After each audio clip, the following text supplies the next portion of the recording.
je commence un œuf du Parlement. Mais je vais mettre des tulipes dedans. Puis les tulipes, les couleurs sont tellement vibrantes et rouges. Donc, je te montre comment faire le rouge pour qu'il soit vraiment éclatant, tout en considérant les ombrages et les clartés. Ça fait longtemps que j'ai cette vision-là de faire le Parlement de cette façon-là.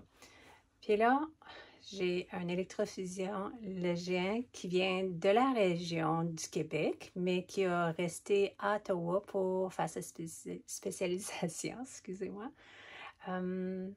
Puis en travaillant avec elle l'autre jour, la vision m'est revenue, puis je me dis, oh là là, c'est cette œuvre-là qu'elle doit avoir. Je vais vous montrer les étapes. Fait, en premier, c'est le rouge et translucide. Donc, pour que mon arrière-plan ne paraisse pas à travers de ma couleur rouge, je dois aller mettre du blanc. Puis je vais aller mettre du blanc sur toutes mes tulipes pour que la couleur soit vraiment vibrante. Autre chose à penser à, c'est les ombrages. Je peux aller le faire tout de suite à l'arrière. Donc, je peux aller tout de suite changer mon blanc pour qu'il soit une couleur, soit un mauve ou un bleu ou un brun. Ici, je vais mettre le brun. Puis, je vais aller créer tout de suite mes ombrages à la bonne place. Je ne la mets pas trop épais, mais il faut vraiment que je pense à la direction de mon coup de pinceau. Le coup de pinceau, il doit refléter la structure de la tulipe. Je vais aller mettre tout de suite le brun en dessous pour créer l'ombrage. Je m'en viens vraiment bien avec le blanc, mais je veux juste m'assurer que je ne mets pas trop une grosse couche. Les premières couches, il ne faut pas qu'ils soient trop texturés. À la fin, si je veux avoir de la texture, je vais aller la mettre exactement où que je désire. Mais si je commence à mettre de la texture ici, puis il n'est pas à la bonne place, puis ça sèche, ça ne se corrige pas. Beaucoup de petites couches minces, puis je peux travailler dessus.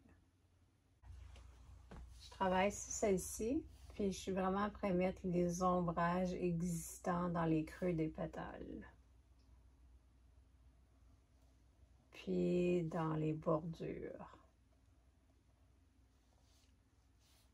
Le grisage est une stratégie de faire les formes et les ombrages et les valeurs avant de mettre les couleurs vibrantes par-dessus. Des fois, je prends des grandes pauses avec mes toiles juste pour regarder, voir si j'aime ma composition. Juste s'assurer que tout est bien balancé. Puis ici, ben, je me suis dit, il y a quelque chose qui cloche. Mes tulipes sont pas la bonne grosseur. J'ai fait un petit tracé pour voir comment plus gros je devais aller avoir. Puis celle-ci, j'ai fait un tracé pour voir comment que je pouvais la rapetisser. Puis il y avait elle ici qui faisait vraiment bizarre, tout petite coincée entre les deux bâtiments. Ça fait que je l'ai grossi pour qu'elle soit plus proche de la grosseur de ceux ici. À cause que j'ai mis des petites couches très minces. Pas de problème, je suis capable de faire cette correction-là.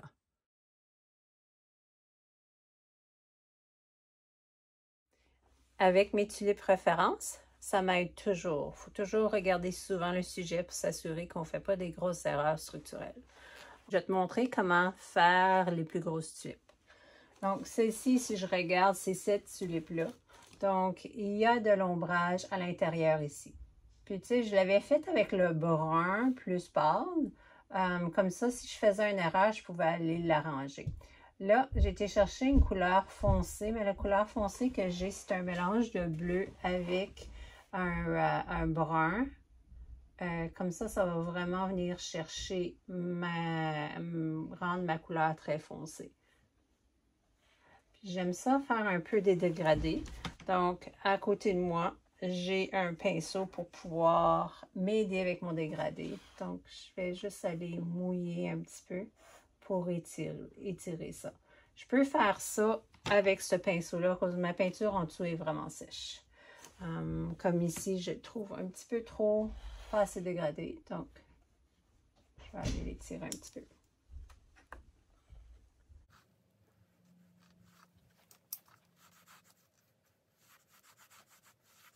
Si les tulipes, les pétales sont pas parfaitement rondes. Des fois, il y a des petits creux ici et là. Donc, je veux créer l'effet des petits creux.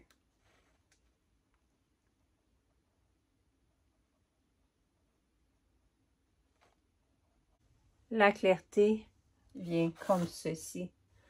Donc, je ne dois pas mettre trop de foncé à cet endroit-là. Je vais quand même en mettre un petit peu ici, mais je vais être très vigilante à jusqu'où je vais aller.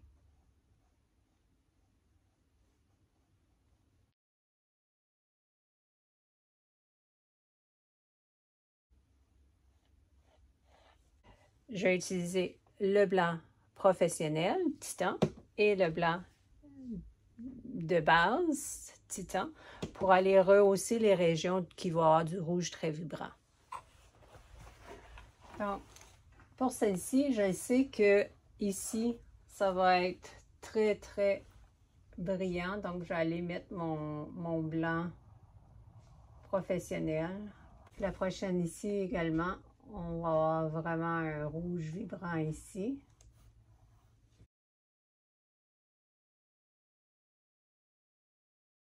On retourne sur cette tulipe-là. On va aller vraiment la travailler, celle-là. Puis, puisqu'elle est vraiment en clarté, c'est là que je vais aller chercher l'autre blanc qui est plus de grade professionnel.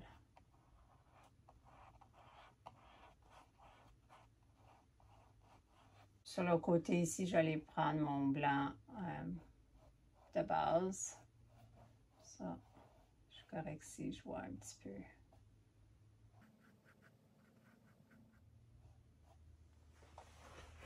Bon, maintenant, terminé. Il faut que je le laisse sécher avant d'aller appliquer le rouge. Puis, moi, souvent, je commence avec les choses qui sont moins d'importance. Donc, je vais aller faire les petites tulipes ici pour me pratiquer pour que quand je viens dans les points centrales de mon œuvre, je vais vraiment avoir plus de précision et d'habileté à faire qu'est-ce que je vais faire.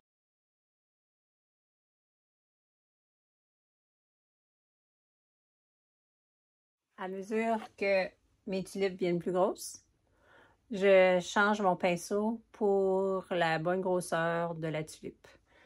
Sans ça, j'ai plein de traits dans mon application, puis je veux vraiment que ce soit une application douce. Je m'assure que mon pinceau, c'est vraiment un pinceau qui est souple. Je peux avoir un paquet de lignes dans mon application. Je vais aller avec le rouge qui est un petit peu plus foncé en premier. Puis je vais aller recouvrir les régions qui ont du foncé.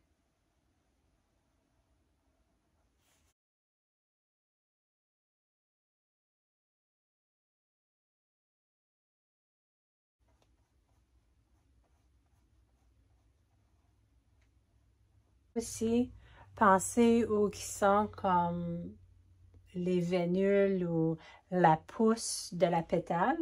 Je peux aller me donner des petits coins où que ce serait un petit peu plus foncé, là.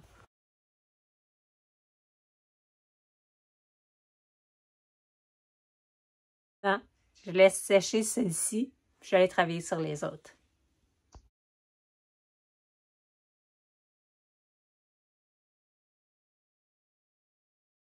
Pendant que ça sèche, je vous montre un exemple pourquoi il faut faire cette stratégie. Ici, j'ai utilisé lait rouge avec un blanc ou un blanc blanchi. Puis là, on voit, ça fait un rouge mat. On ne veut pas ça, on veut vraiment que ça soit vibrant. Donc, c'est pour ça qu'on fait à l'arrière tous les ombrages existants. Puis après ça, on va faire l'application. Et le moment tant attendu, on s'en va avec notre rouge vibrant. Quand tu fais l'application de ton rouge vibrant, il faut vraiment penser à ton coup de pinceau. Tu veux suivre la pousse de ta pétale. Les pétales ont des filaments. Donc, s'il y a des petites lignes dans ta peinture, ben ça va paraître comme si c'était intentionné. Si tu fais sur le bon sens de la pousse de ta pétale.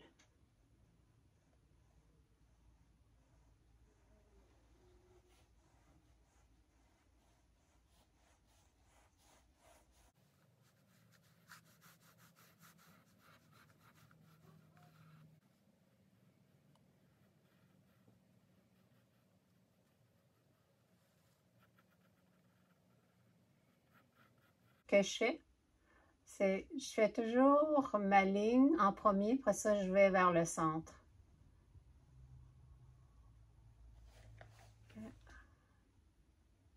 La ligne. Après ça, je tire la peinture vers le centre.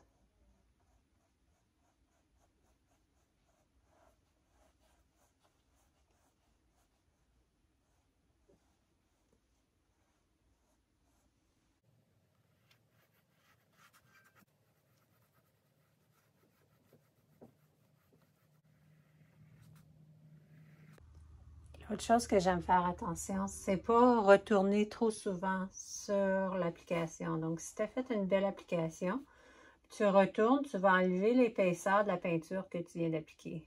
Puis ça va te faire des lignes. Comme ici, c'est ça qui s'est passé. Et c'est ça qui se passe en ce moment.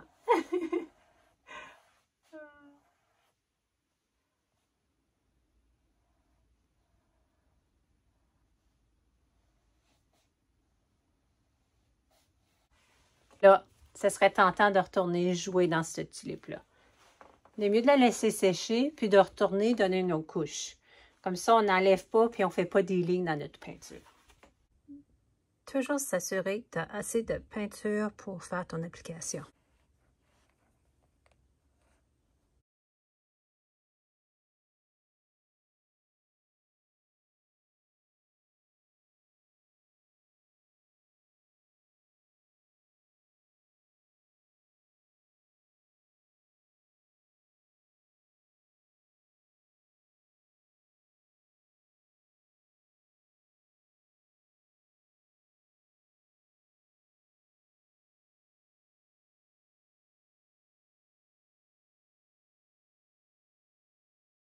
Celle-ci que j'avais faite trop pâle, c'est simple, ça se corrige. Je vais juste aller faire une autre application de peinture toute par-dessus.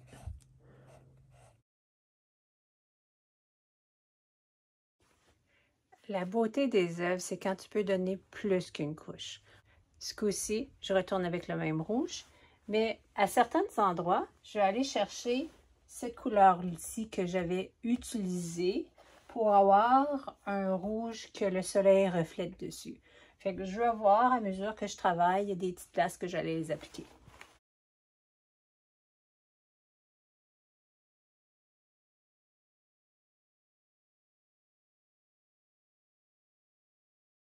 Un autre truc, c'est que je commence toujours vers la gauche et je reviens vers la droite. De cette façon-là, je ne suis pas après m'accoter dessus ma peinture qui est humide pour aller faire des taches partout. Ça m'est déjà arrivé.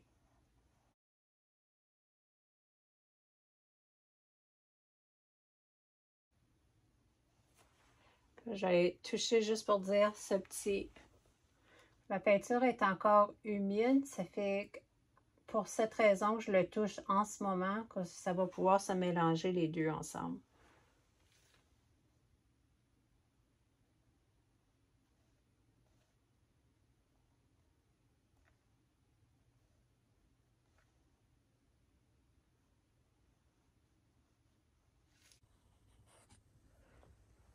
Maintenant, temps de laisser sécher. L'utilisation des glacis peuvent nous donner des reflets de clarté sur les côtés opposés. Donc, ça va être des tons froids qui vont nous donner une rondeur. Et aussi, on va utiliser le glacis pour rehausser certains éclats et créer une douceur. J'ai dilué de la peinture qu'une couleur mauve âtre, bleu. Je vais la glisser ici. Puis, avec un pinceau avec poil très souple, je vais aller l'étendre pour qu'elle paraisse à peine. Donc, je tout...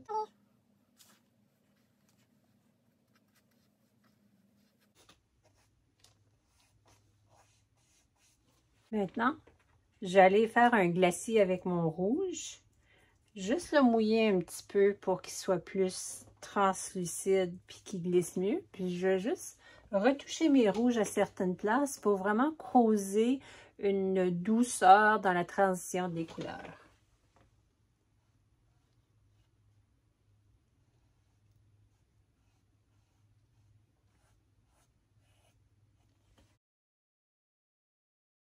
la touche finale, les éclats de lumière qui la frappent. Je ne vais pas aller chercher le blanc, je vais aller chercher encore ma couleur que j'avais utilisée ici. Mélanger avec un petit peu de rose. Et je vais juste aller creuser des régions que la lumière frappe vraiment la tulipe. Pas partout par contre.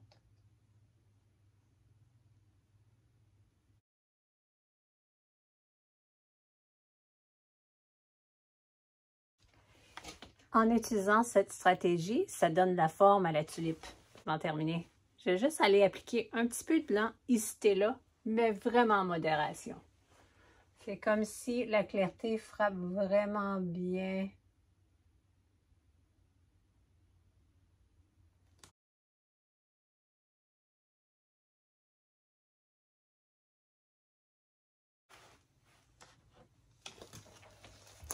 Et c'est terminé. On le voit mieux comme ça. Voilà le produit final. J'espère que ces étapes vous ont vraiment aidé à savoir comment aller chercher des couleurs vibrantes, surtout avec le rouge. Donc, si cette vidéo vous a aidé, s'il vous plaît, faites des commentaires, abonnez-vous, puis continuez à créer. C'est vraiment avec la main sur le pinceau qu'on s'améliore. Je vais laisser celle-ci.